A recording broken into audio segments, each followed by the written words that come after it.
Hello movie lovers, আশা করি সবাই বেশ ভালো আছেন। একজন দুর্নীতিগ্রস্ত কাস্টমস অফিসার ঘটনাক্রমে একটা বড় গ্যাংয়ের সাথে জড়িয়ে পড়ে, হয়ে ওঠে অনেক বড় একজন গ্যাংস্টার। পুলিশ সহ বড় বড় পর্যায়ের লোকেরা তার পকেটে থাকতো, কিন্তু ওই গ্যাংয়ে জয়েন করার পর তার জীবনে নতুন একটা মোড় আসে, আর তার জীবনটাও পুরোপুরি পাল্টে যায়।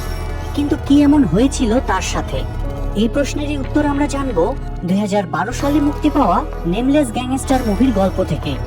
মুভিটা একদম সত্য ঘটনার উপর ভিত্তি করে বানানো হলেও এর কাহিনীটা কোনো কাল্পনিক গল্পকেও হার মানাবে। তাই চলুন আর কথা না বাড়িয়ে সরাসরি মূল গল্পে চলে যাই, আর ততক্ষণে ভিডিওটিতে একটি লাইক দিয়ে রাখুন। গল্পের শুরুটা হয় 1990 সালে। সেই সময়টাতে কোরিয়ার গ্যাংস্টারদের প্রকোপ এতটাই বেড়ে গিয়েছিল যে তাদের দমন করার জন্য কোরিয়ান সরকার তাদের বিরুদ্ধে যুদ্ধ ঘোষণা করে। তখন পুলিশ একে একে সব গ্যাংস্টারদের ধরতে শুরু করে। প্রশাসনের উদ্দেশ্য ছিল চুনোপুটিদের না ধরে এমন কাউকে ধরা যে কিনা বিভিন্ন ধরনের অপরাধের সাথে যুক্ত আছে। তাই তারা চই নামের একজন গ্যাংস্টারকে অ্যারেস্ট করে, কারণ চই অনেক বছর যাবৎ কিডন্যাপিং এবং স্মাগলিং এর মতো বিভিন্ন রকম অপরাধের সাথে জড়িত ছিল। কিছুদিন আগেই তার গ্যাংয়ের লোকেরা একজন বড় বিজনেসম্যানকে মেরে ফেলেছিল। পুলিশ যদিও জানতো যে কাজটা কারা করেছে, কিন্তু তারা ওই গ্যাংকে ধরার কোনো ক্লু পায় না। এরপর একদিন চই গিয়ে অন্য আরেকজন বিজনেসম্যানকে শাসিয়ে তার বিজনেস হাতিয়ে নেওয়ার চেষ্টা করে। তখন ওই লোকটা চইয়ের নামে সরাসরি পুলিশের কাছে কমপ্লেইন করে, যার ফলে পুলিশ চইকে অ্যারেস্ট করার একটা সুবর্ণ সুযোগ পেয়ে যায়।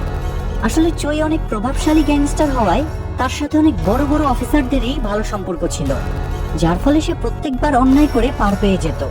কিন্তু এবার আর তার সেই সুযোগ হয় না। এবার তার কেসটা হ্যান্ডেল করার দায়িত্ব পড়ে জো নামের একজন প্রসিকিউটরের উপর। জো তার সততা এবং কড়া মেজাজের জন্য ফেমাস ছিল, আর সে আগে থেকেই চইয়ের ব্যাপারে সবকিছু জানতো। তাই ধরা পড়ার পর জো সরাসরি চইয়ের কাছে গিয়ে একটা কনফেশন লেটার দিয়ে তাকে সেটাতে সাইন করতে বলে। কিন্তু চই সেটাতে সাইন করতে চায় না। উল্টো জোকে বোঝানোর চেষ্টা করে যে পুলিশরা তাকে ভুলবশত ধরে এনেছে, সে কখনোই কোনো অনৈতিক কাজের সাথে জড়িত ছিল না। এটা শুনে জো রাগের মাথায় চইয়ের সেলের ভিতরে ঢুকে তাকে উত্তম মাধ্যম দিতে শুরু করে, আর তাকে সাফ সাফ জানিয়ে দেয় যে মিথ্যা বলে কোনো লাভ হবে না। এবার আর তার বাঁচার কোনো সম্ভাবনাই নেই, তাকে তার পাপের শাস্তি পেতেই হবে। এখান থেকে সিন শিফট হয়ে ফ্ল্যাশব্যাকে চলে যায়, আর এবার আমাদেরকে 8 বছর আগের ঘটনা দেখানো হয়। তখন চই কাস্টমস অফিসার হিসেবে চাকরি করত, এবং বলাই বাহুল্য যে সে খুবই করাপ্টেড একজন অফিসার ছিল। ঘুষ খাওয়া তো তার একটা নিয়মিত কাজ ছিল। আর শুধু সেই নয়, বরং তার পুরো টিমই একই রকম ছিল। কিন্তু একদিন এক মহিলা কাস্টমসের নামে পুলিশের কাছে কমপ্লেইন করে। তখন চইয়ের পুরো টিম ভীষণ ঘাবড়ে যায়। আর কোনো উপায় না দেখে চইয়ের বস তখন সিদ্ধান্ত নেয় যে ওই কাজগুলোর পুরো দোষ তাদের টিমের কোনো একজনকে নিজের ঘাড়ে নিতে হবে, যাতে বাকিরা এই ঝামেলা থেকে বেরিয়ে আসতে পারে। কিন্তু কে নিবে সেই দায়? তখন সিদ্ধান্ত নেওয়া হয় যে যার পরিবারের লোক সংখ্যা কম তাকেই দোষগুলো স্বীকার করতে হবে। ঘটনাক্রমে তাদের টিমের মধ্যে চইয়ের পরিবারের সদস্য সংখ্যা ছিল সবচেয়ে কম, তাই পরিশেষে তাকেই সব দোষ স্বীকার করে নিতে হয়। তো সেই রাতেই হঠাৎ চই দেখতে পায় শিপইয়ার্ডের ভেতর দুজন অপরিচিত লোক কিছু একটা করছে। হয়তো তারা চুরি করার চেষ্টা করছিল, নয়তো কিছু একটা লুকানোর চেষ্টা করছিল। চই তখন দ্রুত তাদের দিকে তেড়ে যায়, আর তাকে আসতে দেখে ওই দুজন লোক সেখান থেকে পালিয়ে যায়। তবে চই তাদেরকে ধরতে না পারলেও সেখানে অন্য একটা স্পেশাল জিনিস খুঁজে পায়। সেখানকার একটা কন্টেনারের ভেতর চই অনেক পরিমাণে ড্রাগস খুঁজে পায়। তার এক সহকর্মীও তখন তার সাথেই ছিল। তারা এখানে ভাবতে থাকে যে এই ড্রাগসগুলো নিয়ে তারা কি করবে। এমন সময় চইয়ের সহকর্মী বলে ওঠে তাদের উচিত হবে ড্রাগসগুলো পুলিশের হাতে তুলে দেওয়া। কিন্তু চই তার কথায় রাজি হয় না। সে চেয়েছিল ওই ড্রাগসগুলো বিক্রি করে অনেক টাকা আয় করতে। তখন চইয়ের সহকর্মী জানায় যে তার সাথে অনেক বড় একজন গ্যাংস্টারের পরিচয় আছে, তার কাছে গেলে হয়তো এই ড্রাগসগুলোর জন্য বড় অঙ্কের টাকা পাওয়া যাবে। তাই পরদিন তারা দুজনই সেই গ্যাংস্টারের সাথে দেখা করতে চলে যায়। গ্যাংস্টারের নাম ছিল বেক। সেখানে গিয়ে ড্রাগসগুলো দেখানোর পর বে সেগুলো টেস্ট করে দেখে।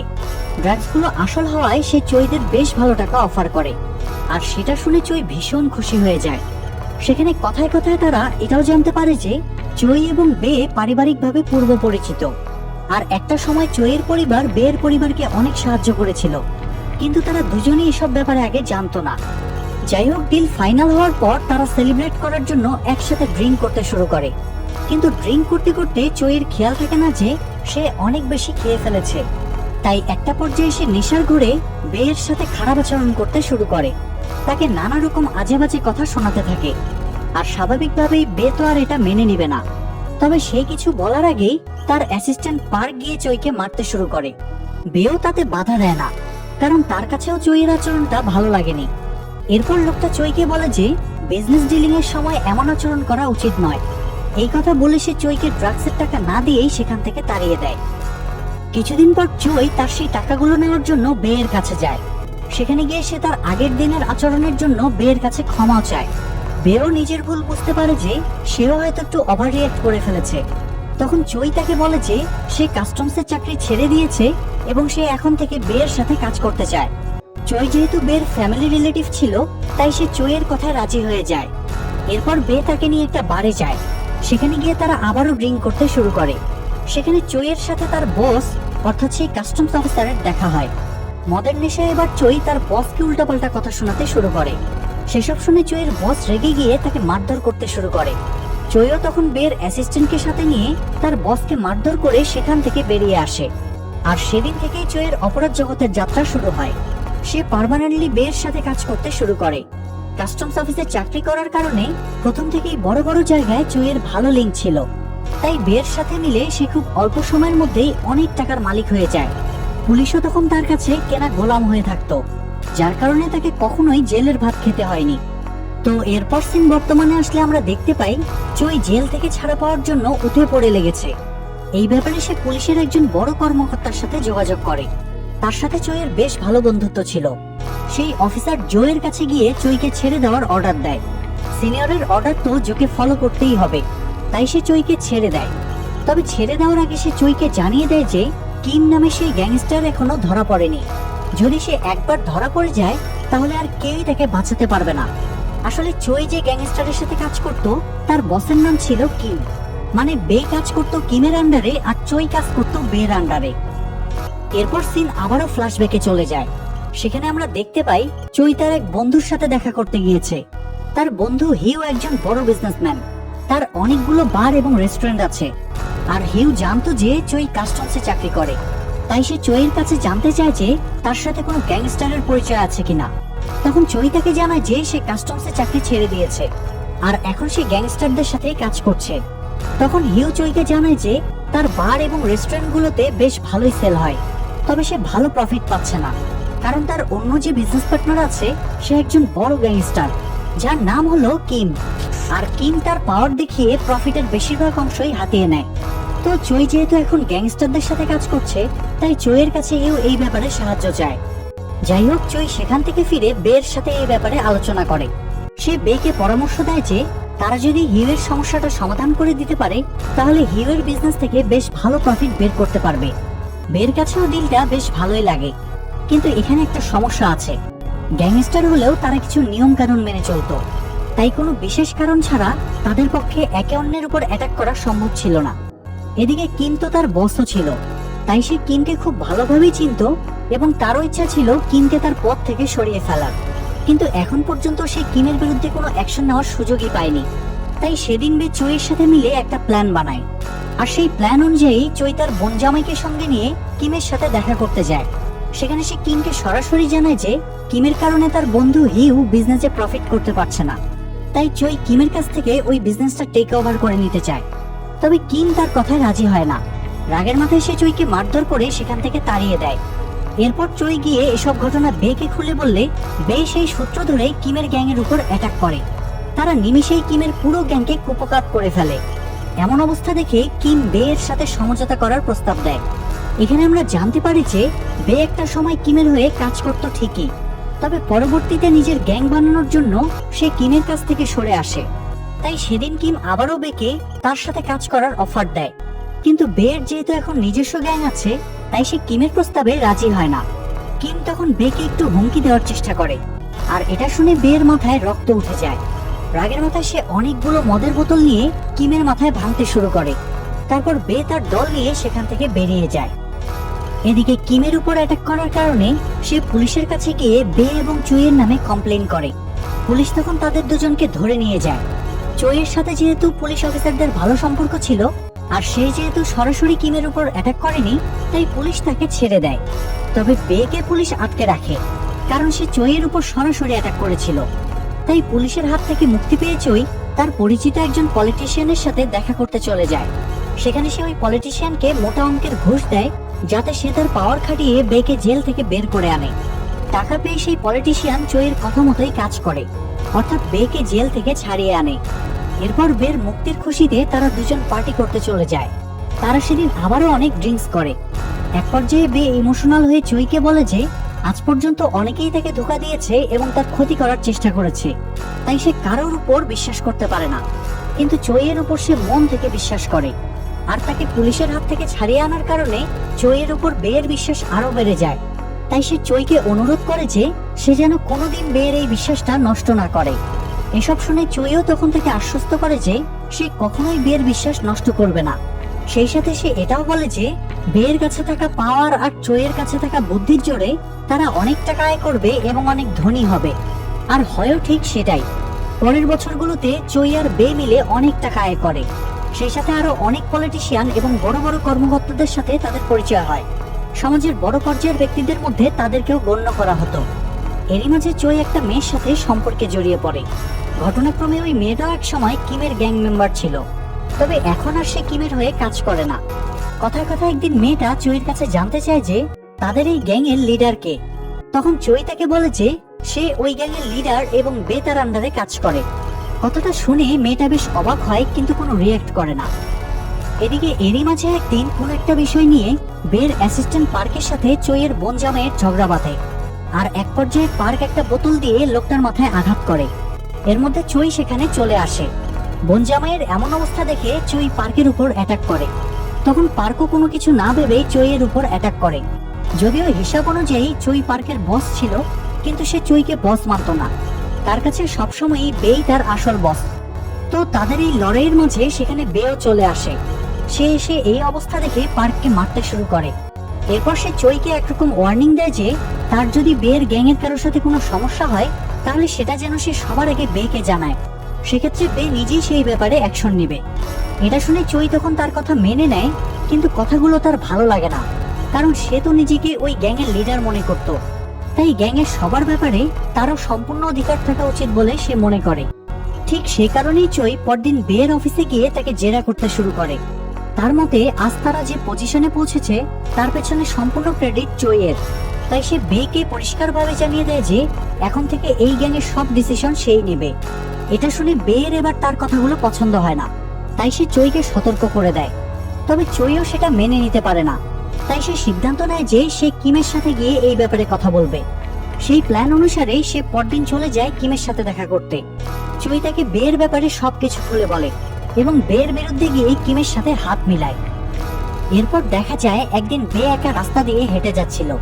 তখনই হঠাৎ কিমের গ্যাংয়ের লোকেরা তার উপর অ্যাটাক করে। তখন সৌভাগ্যবশত কোনো মতে বে তাদের হাত থেকে প্রাণে বেঁচে যায়। তবে সে খুব গুরুতরভাবে আহত হয়, তাকে হসপিটালে ভর্তি করা হয়। তখন তার সাথে দেখা করার জন্য চই হসপিটালে যায়। বে চইকে দেখে তেমন একটা খুশি হতে পারে না। সে চইকে সেখান থেকে চলে যেতে বলে। এরপর সুস্থ হওয়ার পর বে কিম এবং তার গ্যাংয়ের মেম্বারদের খুঁজতে শুরু করে। কিমের গ্যাং তখন আন্ডারগ্রাউন্ড হয়ে গিয়েছিল। অনেক খোঁজাখুঁজির পর বে কিমের গ্যাং মেম্বারদের খুঁজে পেলেও কিমকে কোথাও খুঁজে পায় না। এরই মাঝে বে জানতে পারে যে চই কিমের সাথে হাত মিলিয়েছে, আর তার উপর ওই অ্যাটাকের পেছনেও চইয়েরই হাত ছিল। এসব শুনে বে রাগের মাথায় তার লোকদেরকে দিয়ে চইকে অনেক মারধর করে এবং গ্যাং থেকে তাড়িয়ে দেয়। এর কিছুদিন পর চই আবারও বের সাথে দেখা করতে যায়। সেখানে গিয়ে সে বের কাছে তার কাজের জন্য ক্ষমা চায়। বে তখন থেকে সাফ সাফ জানিয়ে দেয় যে চইকে সে তার অনেক ভালো বন্ধু মনে করত, তাই এখনো সে চইকে প্রাণে মারেনি। শুধু তাই নয়, চই যেহেতু তার ফ্যামিলি রিলেটিভ ছিল, তাই বে এতদিন তার সব ভুলগুলোকে এড়িয়ে গিয়েছে। কিন্তু এবার সে চইকে কড়াভাবে নিষেধ করে দেয় যে চই যেন আর কখনোই তার কাজের মধ্যে নাক না গলায়। চই তখন আবারও গ্যাংয়ে ফেরার জন্য বের সামনে কান্নাকাটি করতে শুরু করে, মানে ইমোশনাল ব্ল্যাকমেইল আর কি। তবে বে আর এবার কোনোভাবেই গলে না। সে চইকে তার টাকাগুলো তাকে বুঝিয়ে দিয়ে তাকে পুরোপুরিভাবে গ্যাং থেকে বের করে দেয়। তাই চই আবারও গিয়ে কিমের সাথে হাত মেলায়। আসলে এতক্ষণ ধরে যা দেখলাম তা কিন্তু ফ্ল্যাশব্যাক ছিল, মানে চই কিভাবে একজন কাস্টমস অফিসার থেকে একজন গ্যাং লিডার হয়ে উঠলো। তবে কাহিনী কিন্তু এখনো বাকি আছে। তাই সিন শিফট হয়ে বর্তমানে আসলে আমরা জানতে পারি যে পুলিশ অনেক গ্যাং মেম্বারদের ধরতে পারলেও গ্যাং লিডারও তখনও ধরা পড়েনি। তাদের যেহেতু অনেক বড় পর্যায়ের লিঙ্ক ছিল, তাই তাদের পর্যন্ত পুলিশ পৌঁছাতে পারেনি। তবে এরপরও পুলিশ তাদের চেষ্টা চালিয়ে যেতে থাকে। আর এভাবেই একদিন বের অ্যাসিস্ট্যান্ট পার্ক পুলিশের হাতে ধরা পড়ে, কিন্তু তখনও তারা বে এবং কিমকে ধরতে পারে না। আর এদিকে জেল থেকে ছাড়া পাওয়ার পরেও চই নিজেকে সেফ রাখার জন্য সর্বোচ্চ চেষ্টা করতে থাকে, কারণ সে তো জানতো যে সুযোগ পেলেই প্রসিকিউটর জো আবারও তার ঘাড়ে চেপে ধরবে। তো একদিন চই তার সেই পরিচিত পুলিশ অফিসারের সাথে দেখা করতে যায়। সেখানে সে জোকেও ডাকিয়ে আনে। এরপর চই জো এবং সেই অফিসারকে অনেক টাকা অফার করে, যাতে তারা চইকে কোনোভাবে অ্যারেস্ট না করে। তবে জো তার কথায় রাজি হয় না। তাই আশাহত হয়ে চই সেখান থেকে ফিরে আসে। তবে অবশেষে পুলিশ একদিন কিমকেও ধরে ফেলে, আর তার স্টেটমেন্টের উপর ভিত্তি করে চইকে আবারও অ্যারেস্ট করা হয়। এরপর চই এবং কিমকে একসাথে বসে জিজ্ঞাসাবাদ শুরু করা হয়। তখন পুলিশদের ভয়ে চই অস্বীকার করে যে সে কিমকে চিনে। সেটা শুনে কিম ভীষণ রেগে যায়, এমনকি রাগের মাথায় সে পুলিশের সামনেই চইয়ের উপর অ্যাটাক করে। যাই হোক, ফাইনালি কিম তার সব অপরাধ স্বীকার করে নেয়। সেই সাথে সে চইয়ের ব্যাপারেও সবকিছু পুলিশকে জানিয়ে দেয়। আর তখন জো গিয়ে চইকে ব্যাপারটা জানায় এবং এটাও জানায় যে কিমের স্টেটমেন্ট অনুযায়ী চইয়ের অনেক বছর জেল হতে পারে, কিন্তু সে যদি নিজ মুখে তার অপরাধগুলো স্বীকার করে নেয় তাহলে হয়তো তার শাস্তি কিছুটা কমানোর চেষ্টা করা যেতে পারে। সেটা শুনে চই জোকে বলে যে তার কাছে অন্য একটা আইডিয়া আছে, এতে পুলিশের অনেক উপকার হবে আর সেই সাথে চই জেলে যাওয়া থেকে বেঁচে যাবে। জো তখন কৌতূহলবশত তার আইডিয়াটা জানতে চায়, তবে তার আইডিয়াটা ঠিক কি ছিল সেটা আমরা একটু পরেই বুঝতে পারবো। যাই হোক, এরপর একদিন চই তার পরিবারের সাথে সময় কাটাচ্ছিল। এমন সময় বের লোকেরা এসে তাকে বের কাছে ধরে নিয়ে যায়। বে তখন পুলিশের হাত থেকে বাঁচার জন্য গা ঢাকা দিয়েছিল, তবে সে কোনোভাবে জানতে পেরেছিল যে চই জোয়ের সাথে হাত মিলিয়ে তাকে অ্যারেস্ট করানোর প্ল্যান করছে। তাই সে ওই দিন চইকে ধরে নিয়ে গিয়ে এই ব্যাপারে জানতে চায়, কিন্তু চই ব্যাপারটা পুরোপুরি অস্বীকার করে। সে বেকে জানিয়ে দেয় যে সে পুলিশকে কোনো কিছুই বলেনি আর সে কিছুদিনের মধ্যেই দেশ ছেড়ে পালিয়ে যাবে। এরপর সে বেকেও অফার করে যে সে যদি চায় তাহলে চই থেকে দেশ ছেড়ে পালানোর একটা ব্যবস্থা করে দিতে পারে। আর বেও খুব ভালো করেই জানতো যে ওই জায়গায় থাকলে সে কখনো না কখনো পুলিশের হাতে ধরা পড়বেই। তাই সে বাধ্য হয়ে চইয়ের প্রস্তাবে রাজি হয়ে যায়। এর কিছুদিন পর চই বের জন্য একটা নকল পাসপোর্ট তৈরি করে আর সেই পাসপোর্ট দিয়ে তাকে দেশ ছেড়ে পালিয়ে যেতে বলে। তখন বে তাকে বলে যে সে চইকে এখন আর বিশ্বাস করে না, তাই সে চইকে তার সাথে এয়ারপোর্টে যেতে বলে। এদিকে তখন দেখা যায় তাদের মধ্যে হওয়া কথাগুলো পুলিশ রেকর্ড করছে। তার মানে আমরা বুঝতে পারি যে চই সত্যিই পুলিশের সাথে মিলে বেকে অ্যারেস্ট করার চেষ্টা করছিল। তবে বে যেহেতু একা এয়ারপোর্টে যেতে রাজি হচ্ছিল না, তাই চই তখন তার সাথে যেতে বাধ্য হয়। এয়ারপোর্টে যাওয়ার পথে বে চইকে বলে যে সে কোনো কাজই ঠিকভাবে করতে পারলো না, না পারলো একজন ভালো কাস্টমস অফিসার হতে আর না পারলো একজন ভালো গ্যাংস্টার হতে। চইয়ের কাছে তার কথাগুলো ভালো না লাগলেও সে চুপ থাকে। আর ঠিক এমন সময় হঠাৎ পুলিশের লোকেরা এসে তাদেরকে ঘিরে ধরে। বে তখন বুঝতে পারে যে চই এবারও তাকে ধোঁকা দিয়েছে, তাই সে রাগের মাথায় একটা ছুরি দিয়ে চইকে আঘাত করে। তবে সৌভাগ্যবশত সেখানে পুলিশ থাকায় চই প্রাণে বেঁচে যায় এবং পুলিশ বেকে তৎক্ষণাৎ অ্যারেস্ট করে। বেকে নিয়ে যাওয়ার সময় চই বলতে থাকে যে ফাইনালি কিন্তু সে জিতে গিয়েছে। আর অবশেষে পুলিশও সব গ্যাংস্টারদের ধরতে সফল হয়। তবে বড় পর্যায়ে লিঙ্ক থাকায় এবং পুলিশকে সাহায্য করার কারণে চইকে আর জেলে যেতে হয় না। এরপর দেখতে দেখতে 20 বছর পার হয়ে যায়। চইয়ের ছেলেও তখন বড় হয়েছে। একটা সময় তাকে শহরের নতুন প্রসিকিউটর হিসেবে নিযুক্ত করা হয়। সেটা নিয়ে চইয়ের পরিবার ভীষণ খুশি ছিল, তাই তারা সেলিব্রেট করার জন্য সপরিবার একটা রেস্টুরেন্টে যায়। সেখানে চই তার ছেলেকে উপদেশ দেয় যে সে যেন কখনোই টাকার কাছে নিজেকে বিক্রি না করে। এমন সময় হঠাৎ চইয়ের কানে একটা পরিচিত কণ্ঠ ভেসে আসে। হয়তো সেটা বেয়ের কণ্ঠ ছিল, তবে আসলে সেটা কে ছিল তা আর দেখানো হয় না। আর এই রহস্যের মধ্য দিয়েই গল্পটা এখানেই শেষ হয়ে যায়। আজকের গল্পে আমাদেরকে একটা বিষয় আবারও মনে করিয়ে দেওয়া হয়েছে যে অন্যায়কারীকে কখনো না কখনো তার সাজা পেতেই হবে, সে যতই শক্তিশালী এবং ধনী হোক না কেন। তবে আমার মতে এখানে চইয়েরও ন্যূনতম শাস্তি পাওয়া উচিত ছিল, কারণ সে নিজেও একজন গ্যাংস্টার ছিল। আর সেই সাথে সে একবার নয় বরং কয়েকবার তারই টিমের লোকদের ধোঁকা দিয়েছিল। যাই হোক, গল্পটা যেহেতু একটা রহস্য নিয়ে শেষ হয়েছে, তাই আশা করা যায় হয়তো পরবর্তীতে চই তার শাস্তি পেয়েছে। তবে একটা ব্যাপার হচ্ছে, মুভিটা যেহেতু বাস্তব ঘটনার উপর ভিত্তি করে তৈরি, তাই আমরা চাইলেই আমাদের মন মতো সবকিছু এখানে পাবো না, এটাই স্বাভাবিক। সো মুভিটি ভালো লাগলে লাইক দিন এবং কমেন্ট করুন। আর আপনি যদি আমাদের চ্যানেলে নতুন হয়ে থাকেন তাহলে চ্যানেলটি সাবস্ক্রাইব করে বেল বাটনটি অল প্রেস করে রাখুন।